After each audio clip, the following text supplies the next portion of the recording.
nous yawe ko di azambe gomeso pe wetri adengwame kekewe ene agbe kudo sedodoa e pe wetri enigo ya be keke amade agbe ya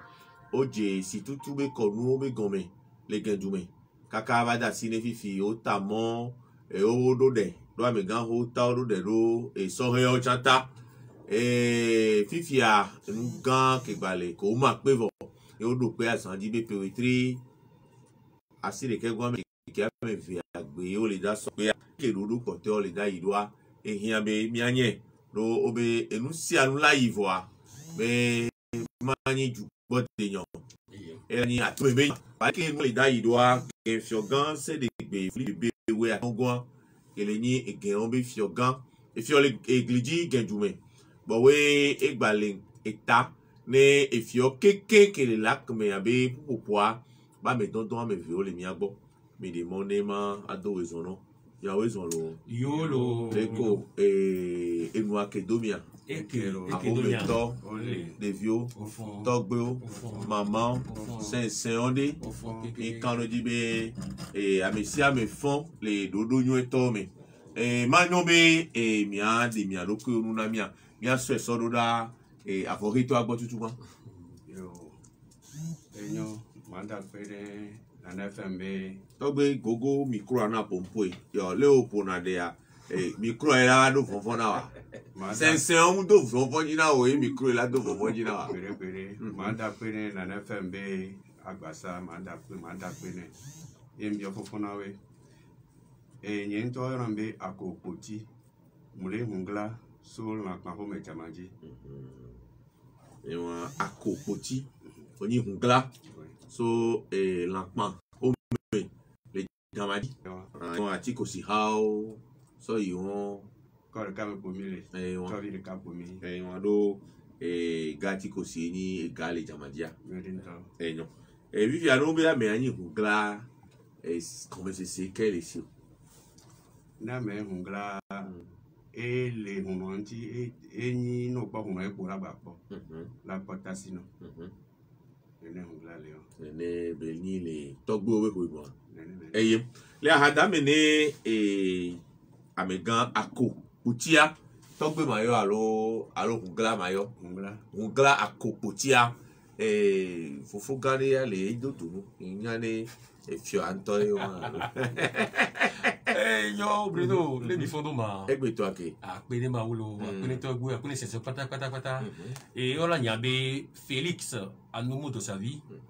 et les gains fioganti les ebe ahwedo me ne miaso jando le nyakankambe aloji enyo on ale ki gen fiogan to fondo gen fiogan fonwere fio sade gongon mi akombe komo je gome ne mi ase gome a epe alofaton blaton voyni yo le dadu alo yo le da sope le gendume ya hungla akokoti ma bele ke edodo o le zondo ma dodo le zondo de ele sonyo de leke kono gbe na do sublima kwa ele do jinene wa eve me bina nene dalile vale tuame donc a fio bina mi onu aputoe ne wa nya gbeto ya ton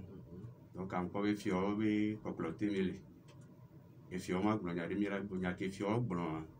e di mele nene kono le son lo ne ma se gomea so que yo to kono dia nous sommes les onsu do to gbo to dia nous sommes les onsu les fio bien comme nous sommes les onsu le penko ble hado enyo ne mia se pepe ave nyanto gomea amegan Félix anumu do sa vie o toi hotunya fion toy oni egbe okotolo chicha doa ne mia se pepe ave gomea gombe si kedo la no les Béazansi ne ekenduo comme c'est qu'elle a non les Béazansi ne Togovio comme c'est qu'elle a non les Béazansi ne ekeke du quoi mido akpe egeon ade sensen be eduyoni sensen ba meyoni les egion ben gom se semea e pedeka e dona wetri weton e zona dona nkeke vivo de ka pardon nkeke vivo meniji eye le wetri weton be vovo noa o egion bona o jana wa do kwedo eye o dona wonade ke ye o yo be amedo kome yi eye no yi wa do kome voa o wa sona pe epe ko le so won o sona le epe hoho abe vovonu so dota epe ye ame e yo ne be epe ye be pepe voa ke di disbo no o so ne be epe lekebe konua ele bibele egeon nkentio egeon sona epe wetri weton manadona akpa meve le wetri amademe o na sese bungede o sona wetri ameton so jana wadokwedo boye adupe yeme tona sedodo motata situtu pe mama kudo tonji lekebe kono keken ko wona ebe gomele nibe agbeto egen noa e do la trole e monto hedeji ne udado e peye mea e nyabe wa klo e lo le do konti a jra do kodo a klo di le do konti e di wan o klone le gbongbonme e comme ibe agbatro jido ko yeye e gen ya de o so ebe epe de ka muni ale evo glone e so moins l'infini a et plus l'infini a on ne benye won e gen be pe ale si bebe keke ba foku nene et tonaji ba woni nundo a de ka c'est comme un cercle, un serpent qui se mord sa queue. Et on a be e genwa ne belado peye mea e jinabe ye kudo ye novi ko ye oli besi agbea ko he la vafa ko he won wa ya pa lo ji e nyina be situtu be wono ne ajreva miamea ajrale gba be benyi la va kokopoe ajrebe nya wonya o fa ne kekem no fa de won voile nko va ono e pe mama enyi wona to hede ke ye wona be egenu e la do azan ke gbe o la so pe ya enyi na keke wivo de ka len keke wivo de ka wa mea egenu wona na globe konu le ehun po kekenu nkeke wenyi nkeke amadre zeton mi nyabe e moi meton il faut y avoir trinité et ye egeon be comme de pe ko da wa a be tomber na fifi o so amadre le egenu boa enyi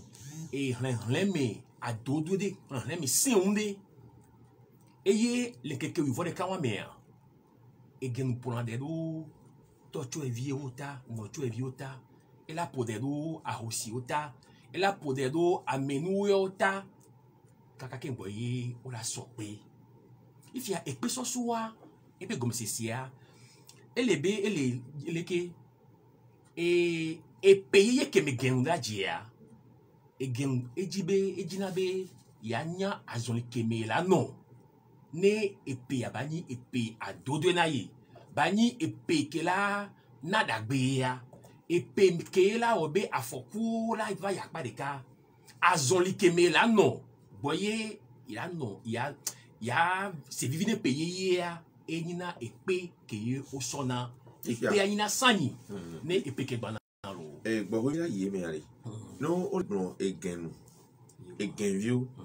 me kewe mi la do di sibe oni genvio enyo akpe egento le nenia o gbado e o le be clan e go yin gbado apa le wa me O so kuli no be gen ola po tupa no be gen No a tu ba o ni folie kweto. e wa no be gen wa ola po l'amour ya wa me viole fille avant la vie Bruno Kudo et doit avec un petit awa oni l'amour mila ola po et sempeo c'est mia ko l'amour ya oni ajete sewa ajele Oh boy we elao oui l'amour mila po et sempeo ni akoyo adolé adoko kweton e ton kale kudo no sempeo mila po et akagban o late on be losono anoko genmo mila po josio ya mila po amoni o josio eye mila po e buglan mila o yina atafla chame ko tana akabale edo fia mila po e moko mele teko e won wa wenyi again va to vone won we e le gendumea e ajigole alo mina o e adangbe ole so pe o boye dangbo yina dede koko mable mina wa wenyi kwam do ton wa wenyi me gbon be edoye won voa amede ole o gba so e ablochiva on va des géants amole o so dan homeva on va des géants va les gendumea o gbon be e ville torwe e ville norwe ke won amekebe non beni e gen vokboa ela o kembe mfa woni be eto kudo no bela ni godo fifia le kole de eno me fifia fike mi da e plaoro fike mi da pedaoro yo akekaka mi aglombe e pla ku pedao ya wa woni ame tutu gbon ko va pepe ke yemi le yo gbebe gendumea wa yo le boye o va nemi efio home le glinjia ne genfiogan na yin ebe gusimea mi pona pedao ebe miomea mi pona ketao egbegbegbe do boye gen on la va hwaji pe ya on la va no ni le glinjia ameke wona wo te pe ya woni pedao kudo ne no vi eplao wa we le apuata kudo tonti boye ege on va eye egbegbe ya ne odo fiole glinjia pedao do la chokotani pedao chola kokuni wa pedao mina fio do ni fio san ho le kaka agbanake o ba yin fiole tado ke won on ba yin fiole kentumeki o voa o pe na do na geunti ne ya plo e fio sa de bagnolo egbegbelo ne lebele won eyim nyane ngla akopoti la so de so pe nyake ya megan Félix Dosavigo le nyagare mlasi le nyakebe bro le ne buwe bi le won ngba le do bu apedo le kemgbe kemba ogbono na be egen yewe kavorika la jurumbe nu kenyi gen yewe kavorika ogbono na ne mi ma gba yo pata o chan mi ma na mi anya sensen o wa nke o e be yin kavorika mira bon vire le me gawe ka ku de ka sensen do ni gen voju e to gbo so wa bo la to ma ton bon le ke mi atin blendo ye comme si sera no si amia be sensen ma mi a le ka ma ten le ka ku de ka ya mon mi a ko be to ben la panle Israël, atanya bontenle, pesule, clanle, agma idile, nyingblele, vungblele, togbe degbele, mama kolele, atasa kumale, sabuale, afundupule, et Togba Bamile, Mama Chawele, Mama Chawele, bon, Kole Nanale, Adjigole, Jassia Magole, Sasakwasile. Donc, à Nene, c'est les caca, ça y est, il m'a tenu les patates à quoi. Et yo, ni ma so pe ali. E gion be sensen me a, e ma do apa me ve. Gen yo hole, bo en votole. No be gen yo we a, e ni sensen ke ye togbo soso genbo sova. Genbo a e ni e fio du ke ye e gion solo akrabin to mesan. E be capital yo be ayawaso. Funoye et Gionso va to me fiega que meye akwamo chiteloaji be yo aho tepia le wasia e vakuva e no be genye hwea mi la se yo egbe abe yeve e Bible mo be yave amedio ni ko so kaka Egypte be ntume yo zo mo kaka ba mi le po egbe ya eye les 500 hommes, les Égyptiens, 500 gants, toi, 500 hommes, ils y veulent. Et ni comment toi, tu as oublié, pata. Et bébé, avec un Bruno, néolayo, fada, les dans Romain, que yon non. Yehwe non. Que moi, Yehwe, et ni maou. Fifia, 500 koso, te pion. Et Ghana, et Bémi, alors à Crava, on be gagné. A make we plan on be gagné si o. Et dia, aux en a nourri. Vois, tout venez et moi, yehwe vous va, so darome, so anagome, so ajame.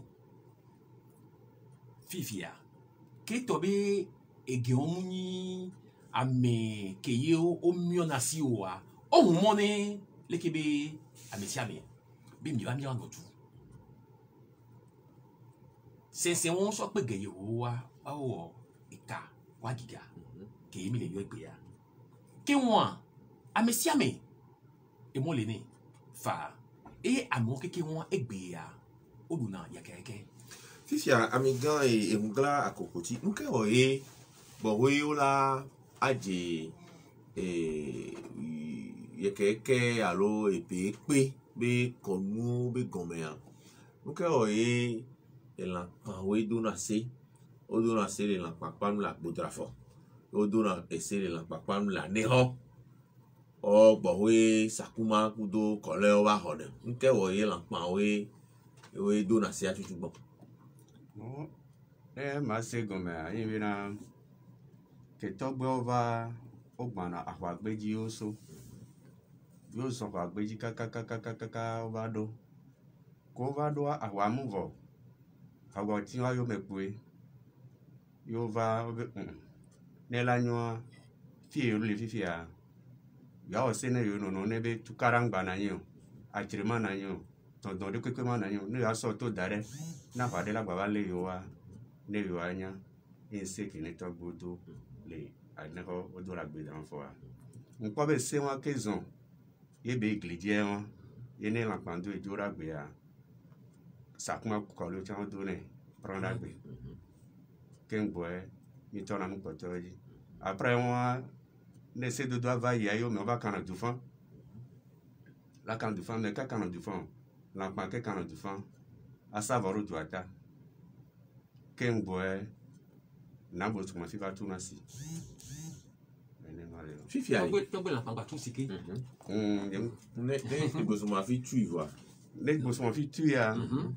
Togbe la pangba tana mo. E go ken go e ola kwa medroa, awe ke mola kwa medro la jira, akwa medo, a jira modo. O le jira modo ne sesen, ne mo ne ko. Ne sesen bote ko wa bodo wa no no ntine wa te waza do ko nyi. Fifia de Boy Togba la pangba tu na si. Le mardi ben kebe. Fifia de e wale ma se gomea no le gbon ken dumea so akaka bodra fo kaka ve sefike ye mila gombe ni egendu me e nyon akpa ka e gion be tepe ko le keke so agbedran fo le akwata iwan kaka ve sen e pla grand popo e troso nenea so ikaka agomesiva badidi agomesiva kaka va sen bagugbe nene bi tanele hotu nyobe nyame wa eye to anu le blog gendu igbe a bagugbe le me agomesiva le me eduko trodo agomesiva keke agome kolosu afanya avv kaka gbandidi won keke on le me atitogon le me enfant le me mi pe nene zado zola kaka yi donc ewo keye ge on va de jankese won keke on le me e genduwa ekeke jankese koenu ehunloko onyanwa ebi anyorokope on keke on le me e ge menyi be keye ge on va to gbo be o noani le etepere enyi glenjia wabe o novice lele be ekadodo kudo ame edukan ko pro ha keke nwa o novice lele kadodo kudo wabe sinsin ko heva wea nglo be o humone amepote onya be oni va fa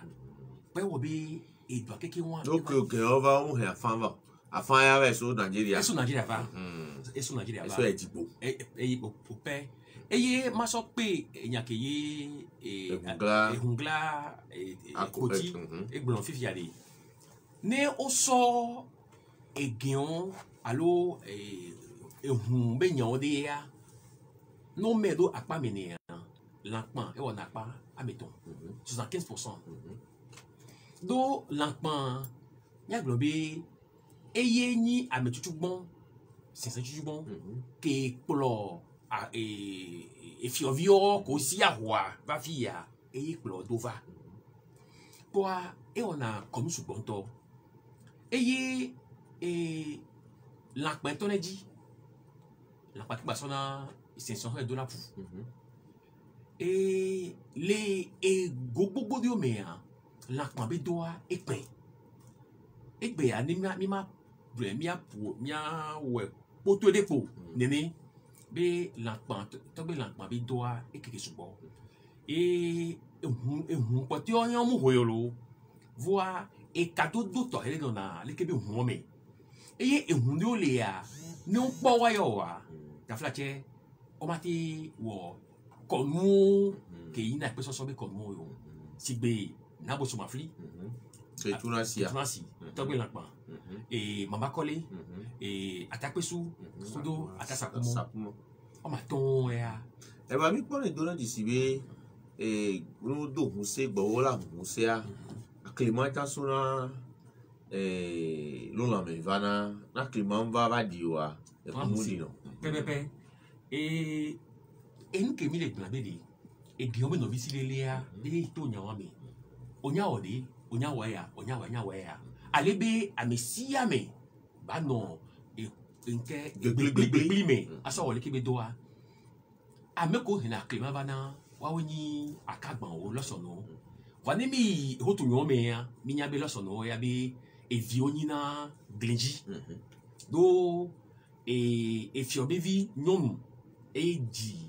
losono be togbe ke o yo be la ti awuwa ke won ke le nenia mi aglobe ta fa se ndati loko à côté zankli ke ni efio chuchu bon toa losono boa mi aglobe e kado le wa me ke onyo wode ya de o ta wode alebede on ba globe o madoa be o de mi ado voa il faut le be travail de lait no safia amo hala we se fun travail à la chaîne alebe amesia me keke won ba nya be nu akan e kan ye ale ke to gbo mo ba ye won lo fifi ale ba globe so epiwetri adengon me keke we ni agbe o je konu ogun me ni igenjuwe ya bi obi va do asini igbe ale nu ko ofo hungla poti le nene be epiamea minya be au dossier au camp du fan nous sommes affichant tout si toi on a quoi étamon et tout si maman collé qu'on vient au mapé au pour de droit aussi autant au pour de droit et toi tu as vu autant et pour te voir pour nous à deux nous autant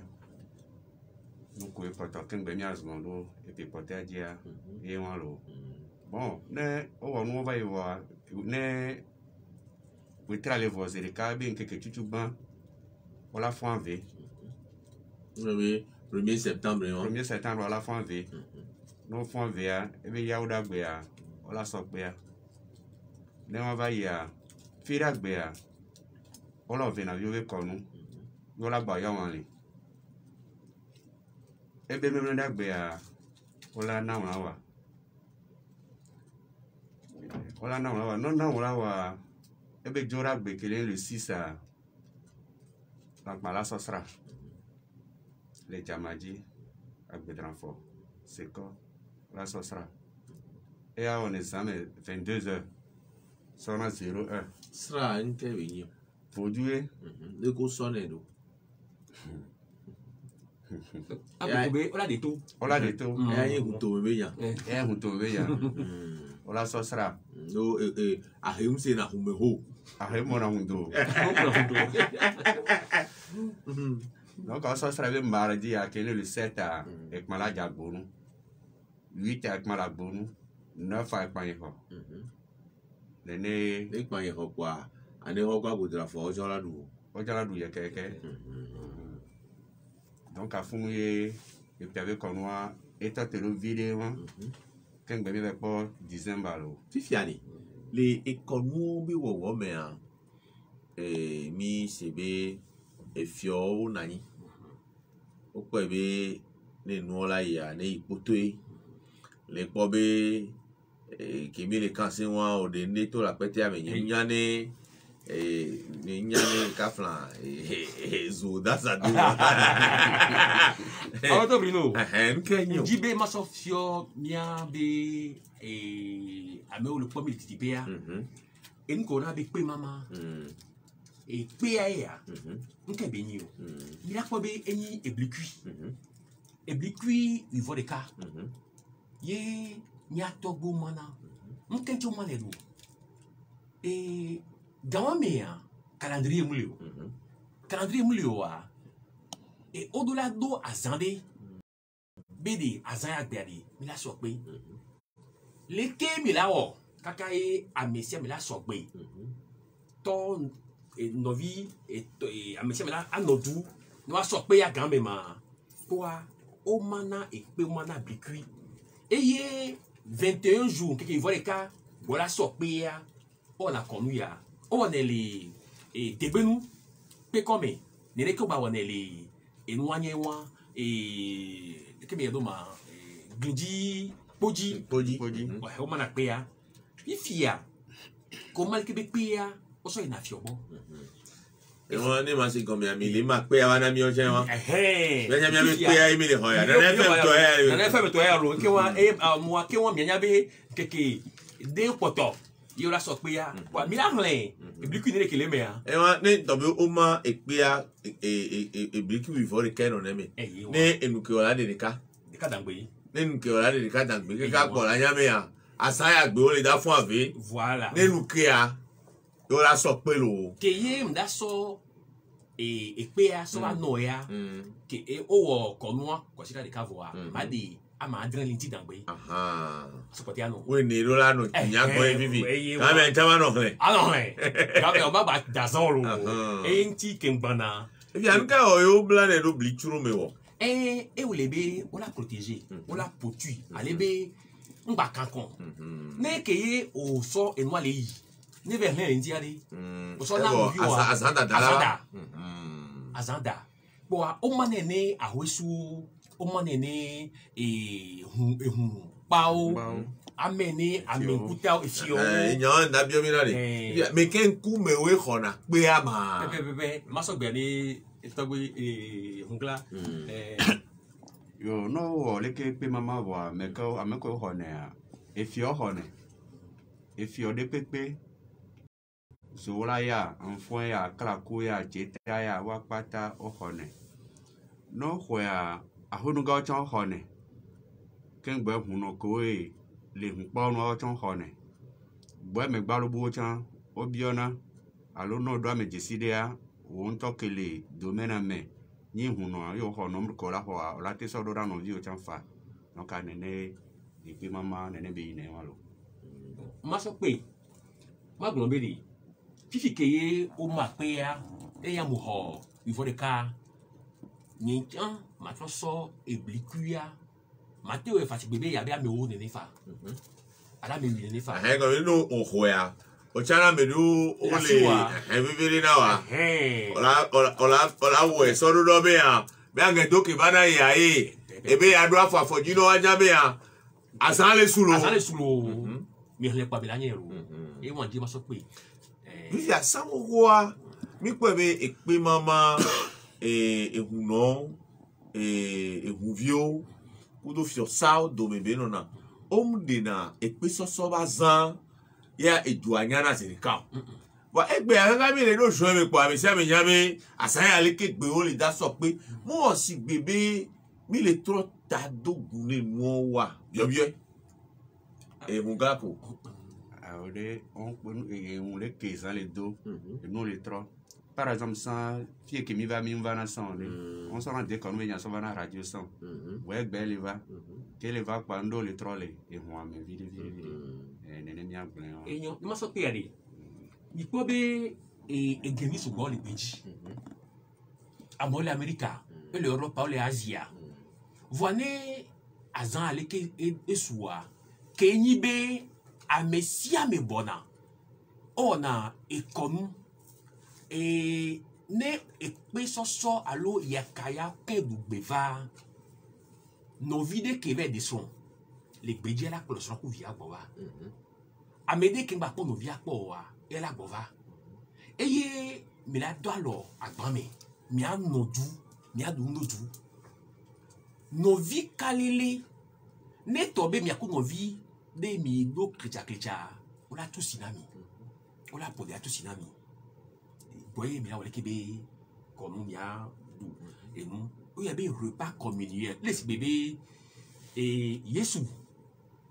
de nga Yesu va le dire mi abe ku to mi da si Yesu ro na Yuda to mi da si Yesu re Kristo to mi gba do Yesu va mi abe ku yan ti o bo Yesu ali to gbo wa fi ko jole o Egypt ba ni banji jole nya to gbo wa ni jole Egypt ba ni banji ne o wa ni ko yevea ma no Bible me egbe ya o ba ya ve yin Bible me mi awe yo na be ya ve ya wa mi o le ye be je ve yeve mu ntro mu inu mi le fi wa afi ne fi ki o mi a Kristo to we fi le mi a mi agbo eyo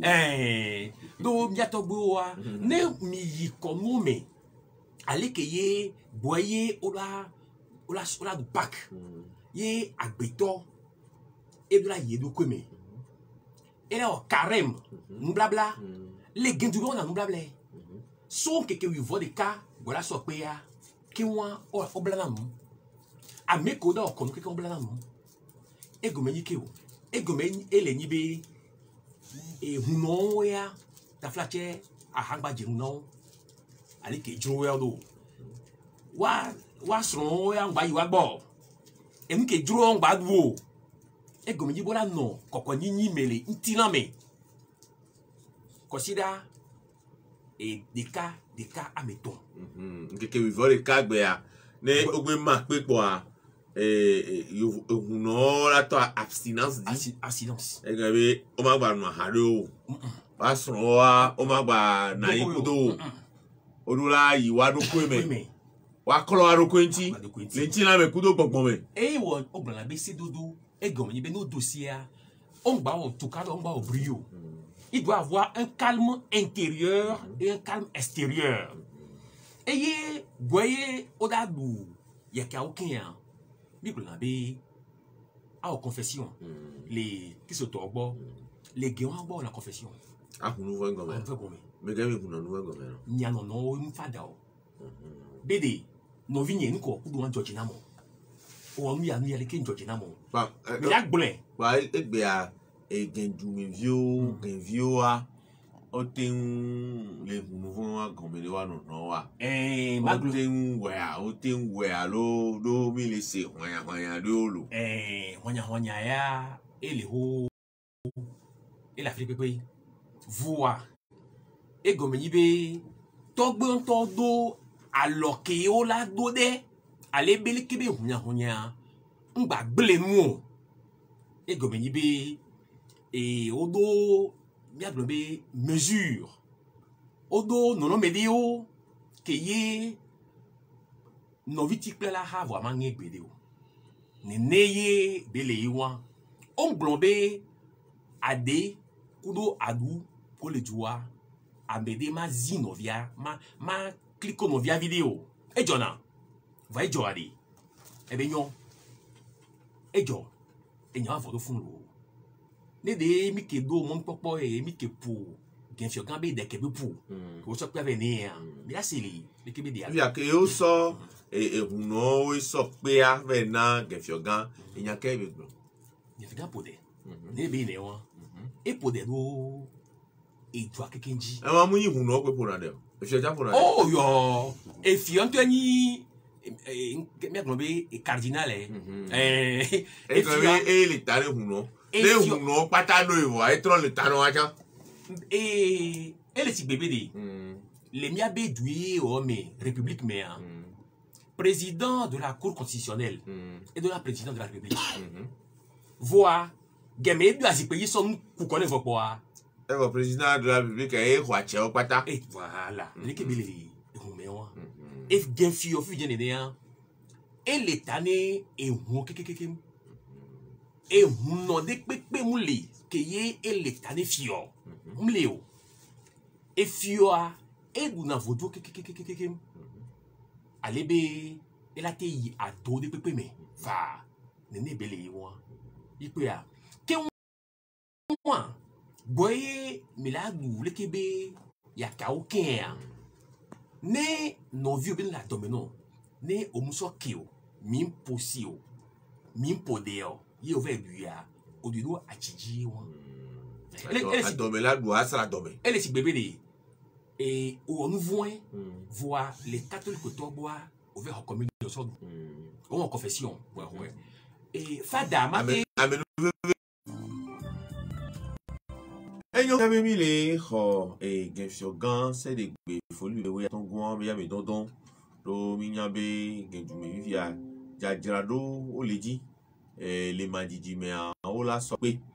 azan o de vivo ele ni poetry asire ke gwan me keke ya me via gbe leke mo le gen ju ame an e mi le di la asi fifia ke ye gbe a fio ho be se dodo le be konuo wa ola ijireme ya tobe pochi ke mi ahuno mi nani mi do tagwan leke mi po ebe yo le da owo chuchuba mi ada pene efio pata pene togbe genfio gan sere gbe fori be to mo ada pene en fond fio gan yoyi mi ada pene agora gan fio mi ada pene to ke ka so je la benu to le ke o senya ya gouvernement de nyato o da si yo o kwe o trasi le tira mo bana do pene ne le fio ke ye le ke fio khonyaro yo so na huno be ne ne ye e do be nyava ye gouvernement de si ato yo so daro e huno do me yo huno wa yo kwe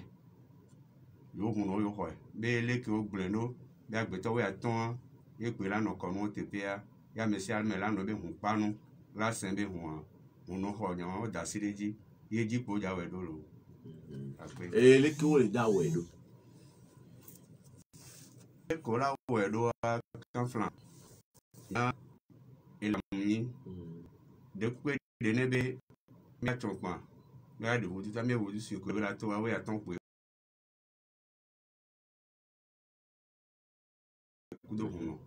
e pe la to ebi ale ke de panja gbonu e la vie de pepe sona sika dona ko dolina no me kwito nu sula onyonu la onu sun yo la roji ha la vie mi ode nu ya me to ka ogbe na se yo jo nu yo akaka gbowe no me pan le dado ko la gbonu le la gbonu alo agbodra fo a tutu e kan nyama nu keke wa da veme ha lórí ko ma so mi e la veme bo ma veme si we ale ko ne san ne ka flan ni so ri an ta togbe ni se wa nte kudo la kameti kudo akunu gao odo nya doko kaka mi so nya wa so do radio na inke na FM inke ETDS emi so nya wa so yi o le gblembe ne covid pepe ya ne la obe kono ne no be akome alo ne ba no be agboji alo place publique ne yo na kono le wa yo ngba ja no funu ame ve ame ton wa o te no funu wa juro be we wa cash ne la no na we ne fi ha ngba do mpo na o kono be yin yo ngba mere ngba wa yo nto ko elewo to gbo be kono ale ran pa ba don dia ka mo ja subo nja place publique ka mo ja yi o to ame pe o la no donc ka yo mo le di covid ko pele et to ame ne baba perturbé on be yo ba ti ha be se me yo ba ti o be se me bon le wa me ba so le pe ne o ton pan baba dona pan ho wa te pe de le million be manu me no ton pan wa tron do ka wa no na funu na me kere bio ne ko pe ala fun le bio nu le fun le di go be fun yin mi aja mi be kaba alo mi aja mi be mieux de lamentation wala funu ele si ça be pa be nko funu yo la funu wala trogbo gbara so abe nu ko so iwo ko nu wo so ton pan di sa wa a de kore keke wala ba de ko mi agbo le panu parce que ko nu le mi gba so na ne ko no gba ti ma wa ye na ye unu le gbon be na to gbe le gbon be na o ngba sugbo ame ve ame ton na me do le wa ho ma ro panu a ho wa gboji a ona ne ko nu le po ka ton ku fan gardien wa so na be nu so ba nai o de nu so ba nai ne ko nu ke ona ya so do ju ata ne ju ba po fafaro bo we mi na va fun wa mi ya me ne o le da so pe a ko ma pe vo ta mo pe to wa mo tata ni kala gba nani bo we ola fun afi alo mo tata pa e pa vo ifi a no la fun afi ya mi ya be sakuma vio yina atakpe su vio yina mama kole vio yina la pa vio yina avunu fuku to ni gble vio ono na ekpanu ya ave fofo be ya metware o mi ya be san me ni o fone ezomu no la ve anu lebere ya yin lo enyo ape gbe ma so yi nya jade ma glo be gensho ga ya gbe ho be ola likebe kom ko na pe so ola we pepepe voilà we poto ide e da si meji ki won ameko na o likebe kom ke won o chonvo o chon level ehun paya ala me fe evi o chon me se de ave fonfon wa eni kom to heri nke nti eni kom to heri o ipo be ave ame yo so na pe ale ave ame essentiel le e me to ato pe fifi ya ave wa me a me gbo be o la yo gbongbon o la fon gbo be ti pe gbongbon dan lo ni ojo ima u me ne o fon we bere enyo mi va pe lo mi anti ne mi oko noa ne ba de blibo kele de ne ya ame sugbon gba hian ale ke mle gbele ha no be agbeto we ato kole na me ve avunupu america sakuma ve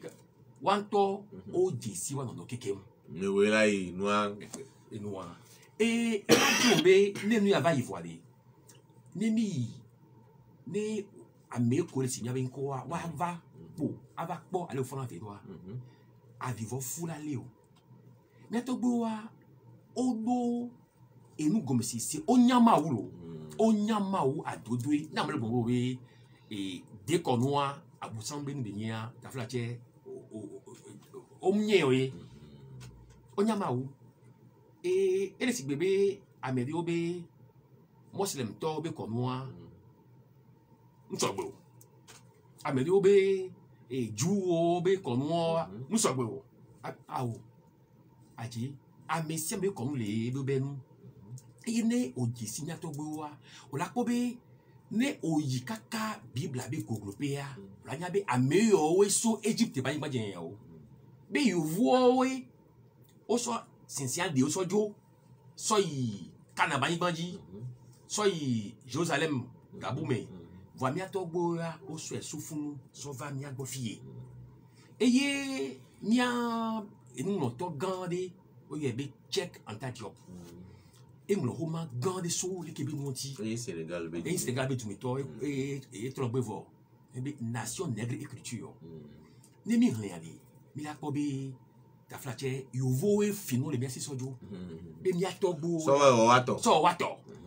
tro jerego kenyona we au jerego so wato voa be fi ke yo aso ronto le am gbajojo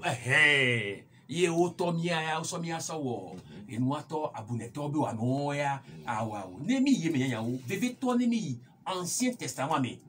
ne mi po enu ke yin enu akare mo wo ne mi po enu ke yin obe nke agu enu babla agu ablu mana enu ke wa ele nya be konume eye no be yaka okin a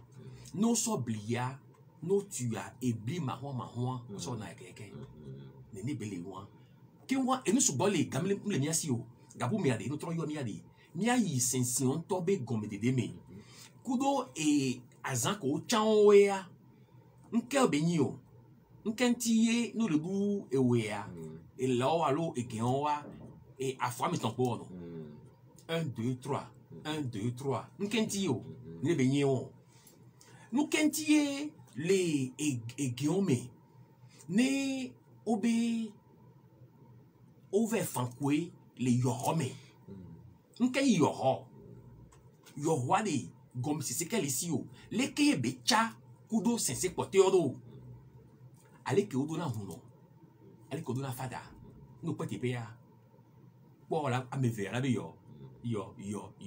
abeyo ya de ko finu le mi agbon ne ya ale ke ye o benina church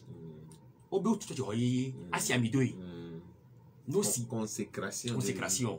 no we yo po yo Africa me la be yo abeyo ya inu ko finu o fin so le mi agbon vo va we ke ye o fin vo wo so wa to a o le dovlo Africa to a o le dovro mi toa enu ke ye wa enu ke be yin enu nyu le mi gbofo po a mi ane asi oro enu ke yin nu vuyan mi atasi eye ne opo egbegbe mi do keke wa unke ya mi do na epeyeye mi do na wran wa epeyeye bona ni ko blona mu yovo he wa na mi o mi atogbo nya bona ni dodo ho ogbona be mu lawa ewura mi lo afi na pe fi pe anana fi pe bobobo eketi na pe kan lo le mi eke aya won le foto ji le nyo ba yin gba mo keke won mi geology majimaji o le ji mi aya ko ba ko mi akoto mi anodu mi olovi no vi be pa ni sogbe eto vi be pa ni sogbe mi akoto we koto ayem enu mo fi je ne ya de enu vu e be yin a yo la bo be mi lo abusan be nu a yo vo wa de ke don wa ji a yo sojo o va le plan mi wa nya de dagbe enu le nya to gbogbo lo fifiare ni oda fun ave mi we ato bere fun ave pera fifiare mi nya be alido le ave anti pata amedo be ahwe le ahadame ne ave ale funu bo we amo be se on le funwa les militaires ouais do et pas militaire tonton funoa et yo vous be cordon sécuritaire so jaw mi dans l'autre do funoa so jaw mu joji kovio o ma gbe noa Glidivio nto wa pola ho sécurité so trop do avea o bo janvo e ndekwe pe ma ho ale funo mene bele on enyo paso pe ali ni ado apeni awito kanyi me sans alléluia et directeur de cabinet ni Grefiogan yo bo beaucoup de Glidivio yo beaucoup de soja onya ma me gon kekem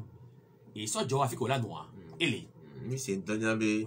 o gba ibobore le ministère de l'administration territoriale ou elebe kemi le pompo ya aha pe kaka do afike soja la noa ele afike ye kovio que o lo sécurité ya la noa ele ameko la te pomonu agogo avia ko alors le o to alors voir sanyi kila no wantia eyale mo son ni donu le amonti davo kekem ne obe kwa me ameya ya baifa mo de le ne feu vert voir a vidéo lia da fla ke so jomate yo eye e wonya ame onyi covid voilà sécurité ya voilà il faut moya eye wanya awule odona obe kwa kwa be et sécurité ba convio e wan lo rate pom ndo fifiade minya be no le da sokpea obe sakuma vio so na pea kon le vio so va fiona minya be odo pesu hunu sakuma hunu hunu ele ala awa pesu hunu atuga sakuma be asipeji poto ele ni amoto aziti on bodo ehunu mo lo ehunu wo atige la lo mene bo we kole to chon koku ne amere leke dodo me funwa fi ape ya me ade no pe ya me a emli kaka on ma sokpe pe ya me pe so da no dia et ma de maso al gane me agle clé de pouvoir les Grefiogan ya benu comme ya o le sokpe ya voix et pia on le abutupo on da se va tribune ne abene baba po era yi convio benya voilà souhait voix ma va abutupo comme on y a quelqu'un o le we voix clim potu le enyaki Grefiogan ya glan eye fifiare o le sokpe ya no minya be no sokpe ya ne ya comme nous le on a la fait kaka afan va jina gbasa ye enyakele pe asia kola ke pe abe ya doa o so na kola nane ye o de ne fion doa gan me no de pe atoa le sia me ana me sa me po pe ani nyale le sia o la no se e ga me se me bio ko me so wa funua e ba plone ke o ma gbati nde no no agutoko a o la sofion ya le emoji amola po no le pe wa ro fan wa be ko ya udo nyake le pe asie eguno wa gbona be ya ko kan fa enya ya o be fosa ya leke mia so leke mia o leke e wo ya no nu wa ya me gbogbo no na ti po o ne gbo we no ahun wa be kun ko wa o ne gbo we no la o ne ya o ne amedo ya nu senya wa o do fosa o na ni pepe ehun la poti eyo mi oizo yo sigbare ke mi bule ne na e pe so ala veme bon o le bule fofo be amese me ne ba ho me ne ba so be ji so do da via ya so mi abe ji o e ko be communion d'esprit ya so mi ji o do da avia no gbe se he lupo a nu ko ton la no dio nu le dine no ton la no gbon la po ji mi gba to gbo la po e no ye fafa lava e ta mu imbe na avia pa me se amela lova ke ngbora nya be na no va pe so pe do zan me no fon avia heludina no la ho me chano se helu po cha kwa pa boy ji agbon nya keve wa agbon ike ala se aya popola se nene ke ipe so be gamendo ne bi le po ga venya ga tan no pe se helu po asa po ji do danu keve wa la no gbon o ne o de helu tutu pa nya bo so pe abo no so no de helu no de helu tutu mo pe an poto anya be gamelesu e pe ala to no ga no se helu tutu gba nen ke ve wa ola no blon kaka no gba se vegon e la gba se un ke no gba se tongo anya be he fifia enu ke ori jianto no ba do ati amevo ya so apoji keke wa no no se helu tutu gba anya be fi do atame wa poji wa elu atame ya ro gba se vegon anya be tamu e tale to no se tongo pa nya boko de via de ro be a vivi o la wa igbo be nu su vielo alo be na vielo enyo akpe enu ke le fifia de bible sabe hiya le tro eye episoso ta flache mi no po ezere kale nyabe emoji mi no sere nyabe radio zereka ewa radio de o la de mono o la yi ano afile enu ya ameko gonabe Facebook de to o cho abedo la nani la file ko la na lien genfio interflate genfio gambe fio c'est antoa et do mo kindevo be ameke la wo communication directe ne epeso soa elevo c'est bon alebe egbeke pe antoa so Milano mi abe rodon me va Milano po no direct Milano fakwe Milano pro mi abe nyon mi abe gbe lava do enu kenyi gbongbon ya ndo lipo gbongbon ndo lipo gbongbon la ju de fifi America tro bova ministre de Cameroun que moi nous avons belé en communion d'esprit au chakui de beaucoup me voir il y a ko bio que moi la va non nké le won si gbele ke ye jugbonu glo vana tamyo o cho la so be ku hova be an ola ko re juglo to a abo re judono to tutu gba judono to ko we la si pe adi ko to wa o ma vo va mi la ko re ro keke la ko re no keke lo e peso soa da flache mui e genvio de kanti poye bele to gba keke ti bele do glombe amol kaka ablochi vo on na kabe ya e questo so na me do bona na me do bona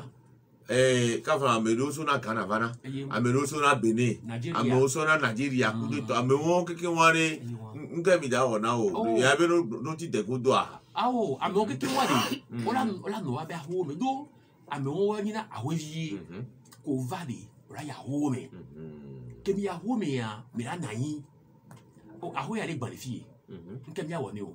a me won ta flache mi ya be yin ni ovi won de e to angbale o a me ale le school la le mi la gbon ahwe be nyon mi a jra ahwe do mi la gbon yan wa boye mi la gbon be de a ke nva ya de mi le ji dagbe na do ko yin e won ma do tapon le sinsin ogbo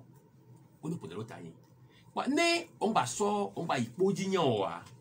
aho meto aya ola pode ko do la ameni le bien mo do la bien hare be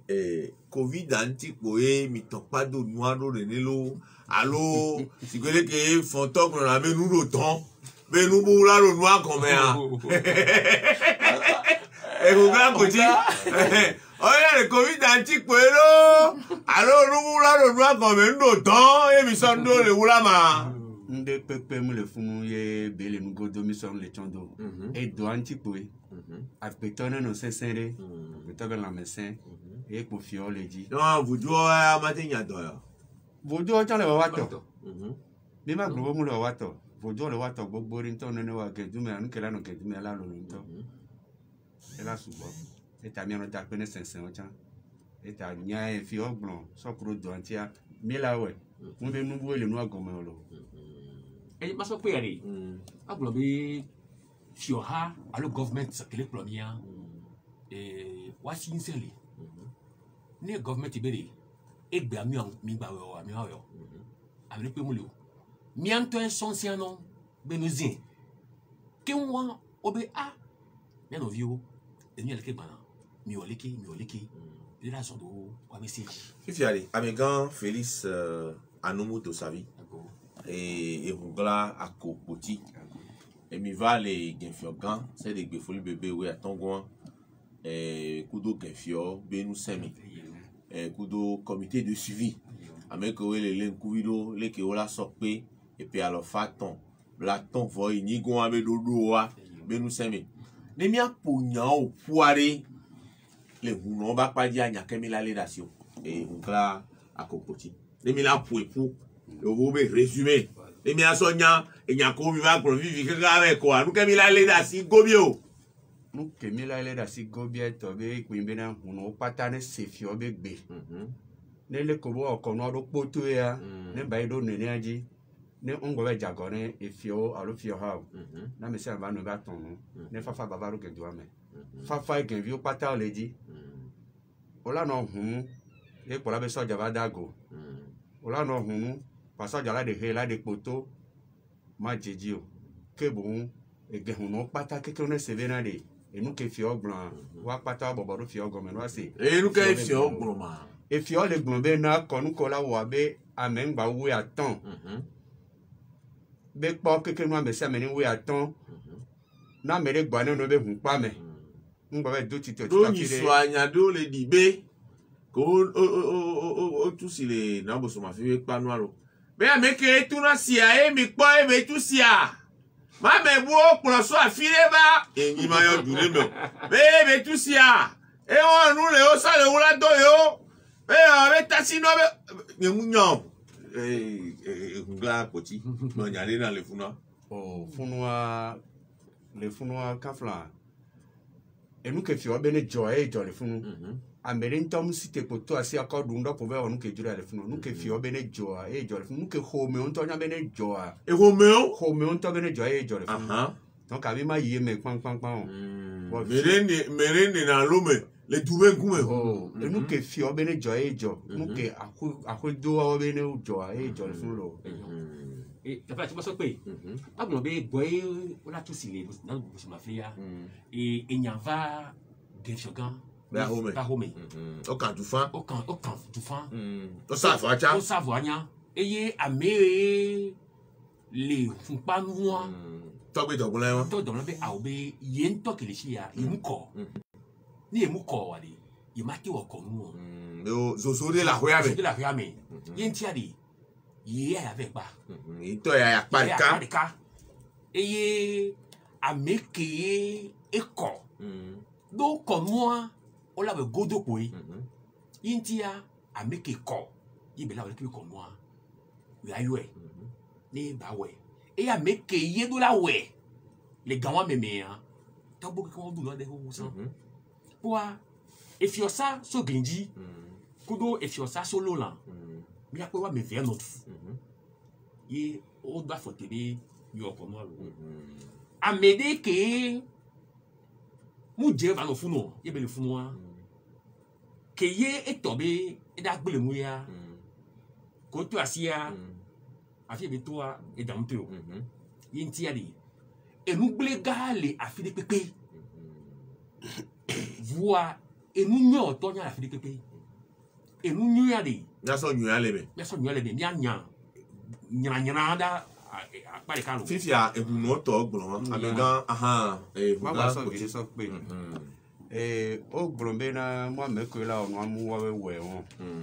enya wa ajebe ni oda lonu kenti ahun pa le funu ho ye mundo huno ko viole wa mi jesi mi ata afanu se ko we jeje ona yin aboki azangun ona yin amo ona yin wo be wo na kono do akodo bi ota gbohwe kaka ke ngbe to gbe domla baba ele fifia to gbe domam to janle wo kon be ke mu wonu na me on ko so nu ada lo me wa mu wonu ge mo ba so na so ni aye be va le we won egbe atogba inte poto le egbe wo ku do hunu gan wo na yin wo na ne be kono le funu baba so na so da si me ne to gbe domla na me le gun be mo me ko wo na nu won wa e gen wi do la gen be nu domina gbeji ne mi gbeji nínú be joro jo to be gen be nu la ona le ko la we do o ko no fi o gen wi ya ni yo we mo jeji o cha to goro poroji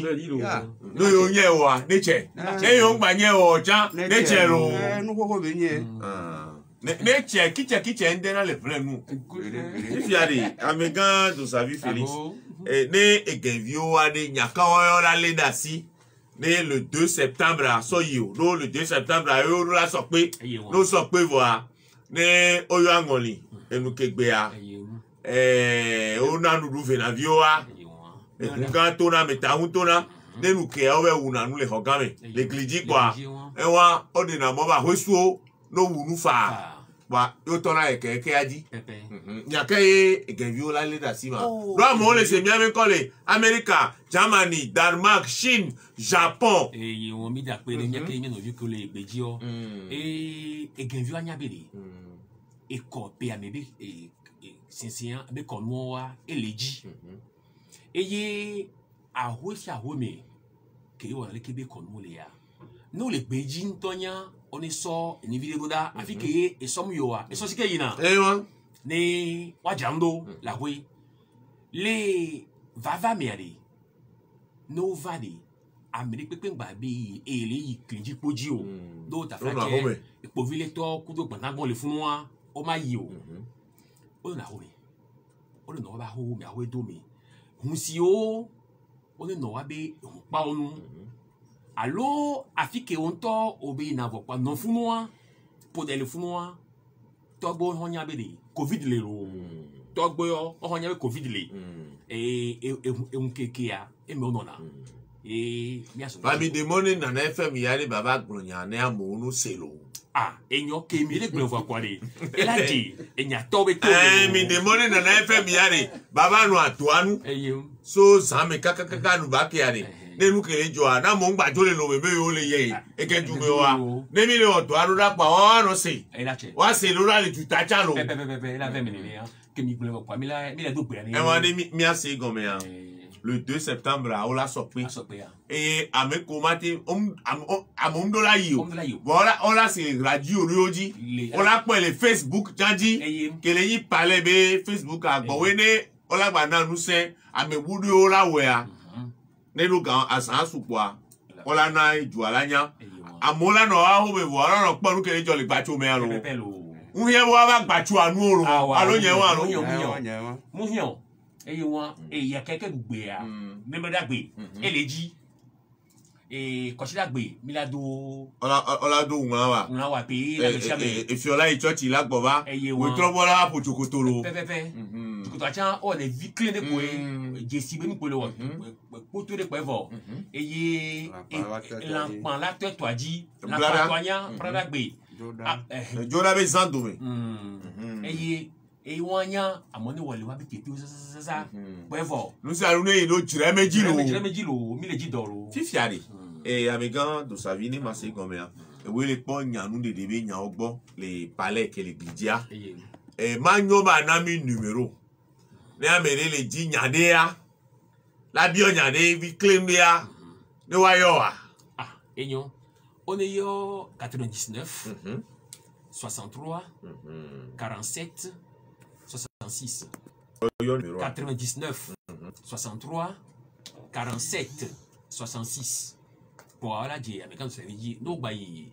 no ha dia WhatsApp dia numéro wa ko sana lo wa kenya kele ala mi do ape ne Genfiogan se le be folu bebe we atongo ke ye mi bi ogbe